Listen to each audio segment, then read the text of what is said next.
এবার মার্কিন president Donald ট্রাম্পের লাগাম টেনে ধরে চরম বেকায়দায় ফেলেছে ন্যাটো মিত্ররা।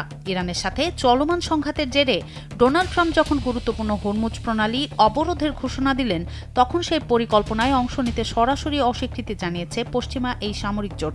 ইরানের সঙ্গে চলমান সংঘাত নিরসনে আলোচনা ব্যর্থ হওয়ার পর ট্রাম্প এই কঠোর অবরোধের ডাক দিয়েছিলেন। ট্রাম্প জোর গলায় দাবি করেছিলেন তার এই অভিযানে বিশ্বের অন্যান্য দেশও যোগ দেবে। তবে ন্যাটোভুক্ত দেশগুলো সাফ জানিয়ে দেয় যে যুদ্ধ শেষ হওয়ার আগে তারা কোনো সামরিক সংঘাতে জড়াবে না। এদিকে ব্রিটিশ প্রধানমন্ত্রী কিয়ার স্টারমার সাফ জানিয়েছেন প্রচুর চাপ থাকা সত্ত্বেও ব্রিটেন এই যুদ্ধের অংশ হবে না। তাদের পাশাপাশি জার্মানি, স্পেন, ইতালি, পোল্যান্ড ও গ্রিসও নৌবাহিনী পাঠাতে রাজি হয়নি।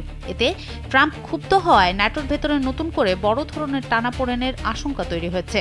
তবে এর বিপরীতে ফরাসি প্রেসিডেন্ট ইমানুয়েল ম্যাক্রো এক ভিন্ন পথে হেঁটেছেন।